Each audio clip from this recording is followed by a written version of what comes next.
Well, I don't know. I can't. Well, there's 8 notes on a 12-note scale. Mm-hmm. So it's like, you can deal a deck of cards and it will eventually deal the exact same way again. Eventually. So, look, a musician and a programmer over in America have joined forces to try and stop the very issue of overzealous record executives and YouTube being retarded. So Damien Reel and Noel Rubin, now these two are mates. They've developed an algorithm which has come up with every possible music combination. Yeah. And their goal was to copyright every single combination of this music and then give it to the public domain so musicians and artists could use melodies without worrying about copyright issues down the line. So how many calculations came out? What was the number? The algorithm can generate 300,000 melodies per second for every 8-note, 12-beat combination. So 8 notes, 12 beats is your general hook in a pop song. Sure. So they came up with 63 billion combinations of notes. 63 billion. And basically then put the combination of notes onto a database or whatever. Yep. And then so you're saying now that they made it public domain. Oh, so they haven't copyrighted it? No, they made it public domain. So now if, for instance, you have a riff and Warner Music comes at you and goes, no, that's our riff. They go, no, but these two guys put this out into the public domain 3 years ago. Here you go, Your Honour.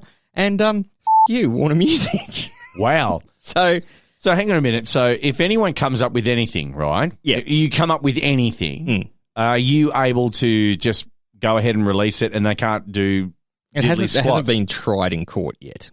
Right. So it's one of these thought experiments. They've got to dip their toe in with the beak. Yeah, exactly. But it should actually slow down on what's called thought crime.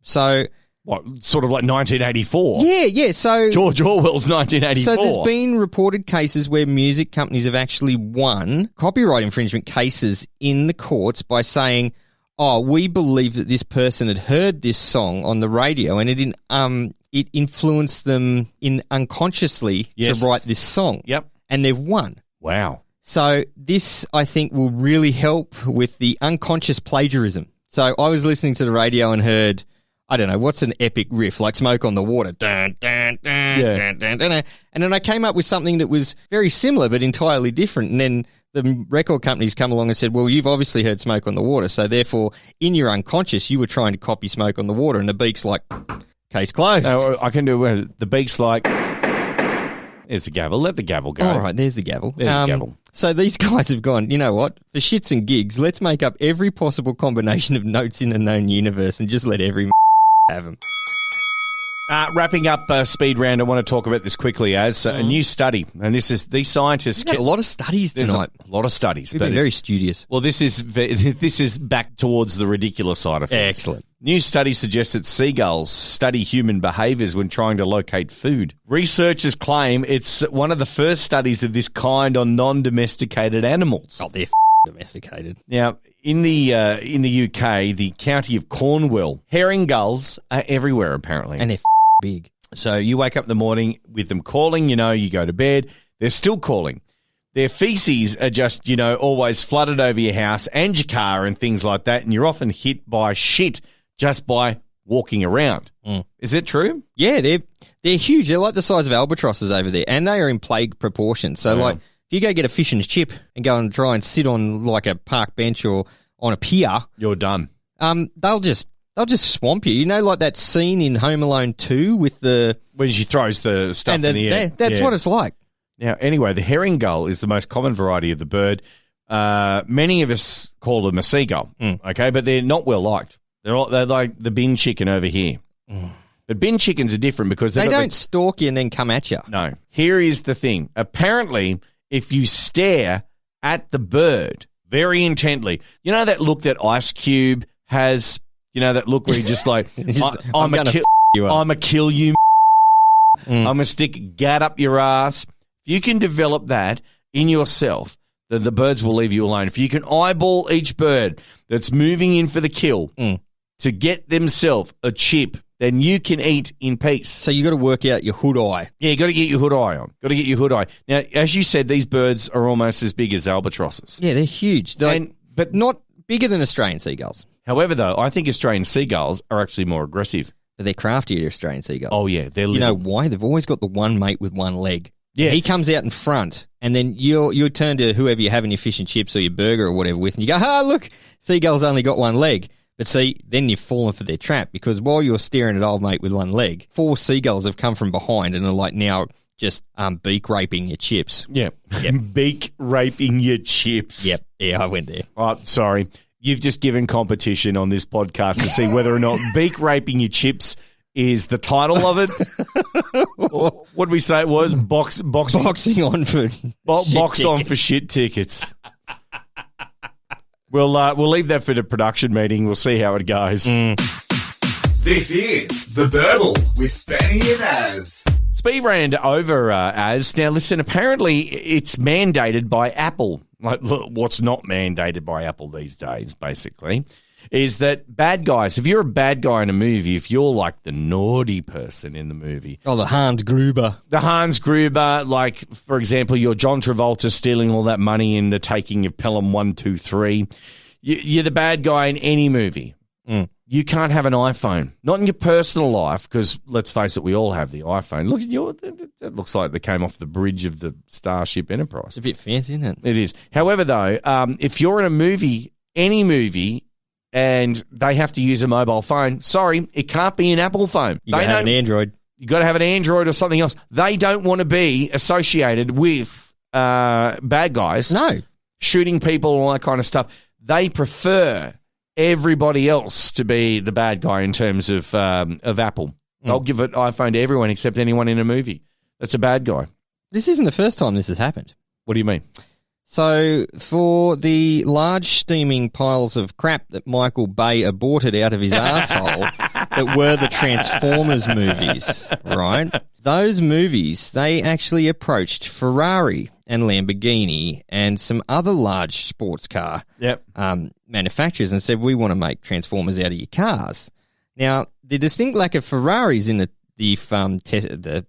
well, they don't have Ferraris anyway in the old toys, do they? Is there one? Or no, there's not. But No. the old toys were just thrown out and forgotten about in the Michael Bay abominations. But the reason there's no Ferraris, there is a Decepticon Lamborghini. But the reason there's no Ferraris is because Ferrari said, no, we don't want our cars associated with evil. Right. And so they didn't give them a license. So they don't want them to be associated with evil. Yet they're happy in the 80s to have them like associated with Wall Street yuppies hosing down as much coke as they possibly can. But that was cool in the 80s. Like, that greed is good. Didn't you ever see The Wolf of Wall Street? Getting back to the coronavirus thing, no, sorry, because you're at a New York nightclub hoofing coke off the top of the toilet roll dispenser. Yeah, that's real clean. Well, now, see, this funny thing is that licking AIDS off the thing.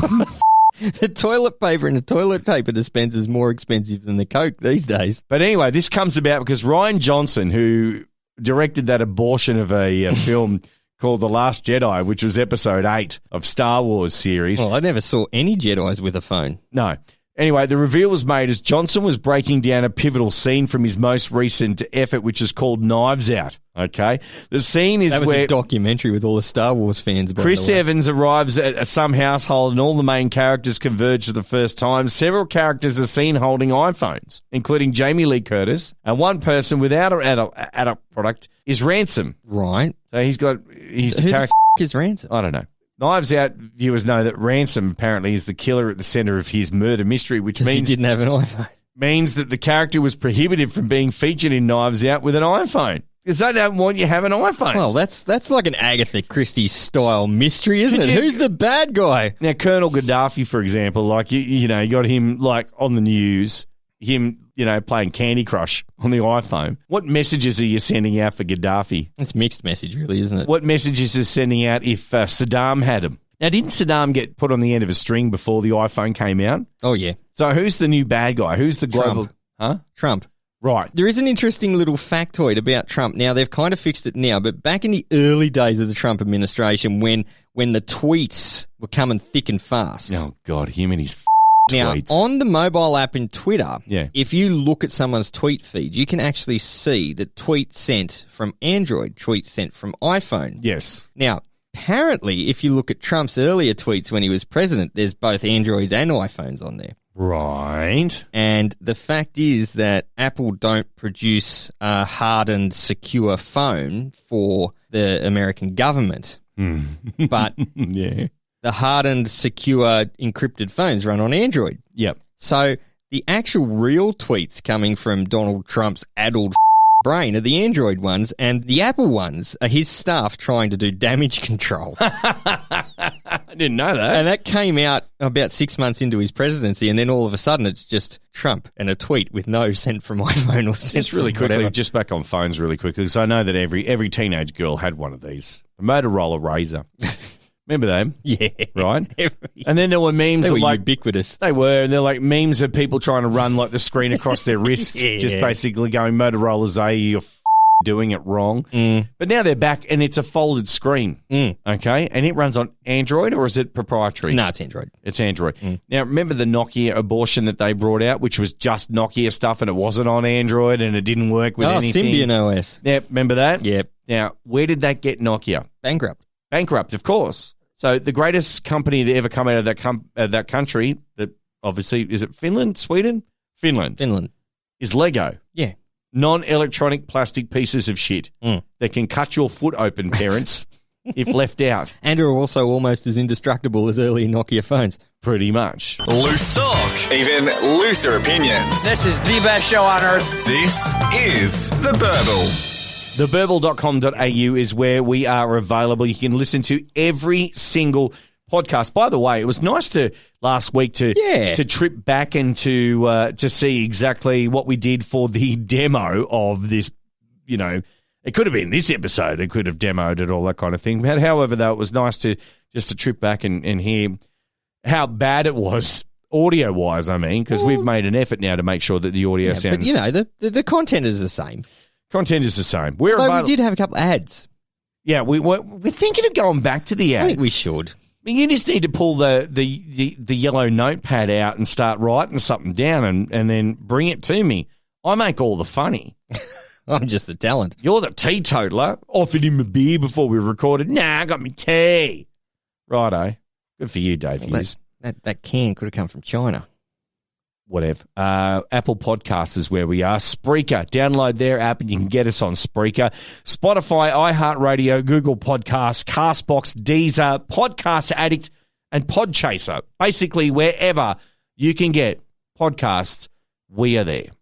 Now, as I want you to be safe this week, because I know that your workplace is thinking of sending you home and working from home. Yeah. Now, you're going to be more safer at the workplace or at home.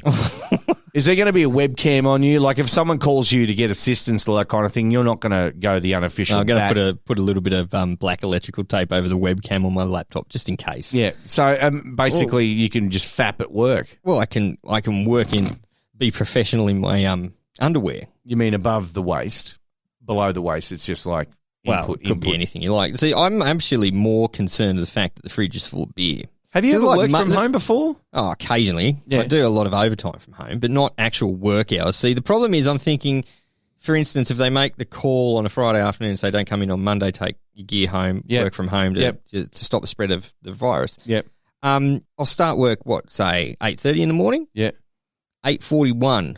I'm cracking a can of beer. See, that's the problem.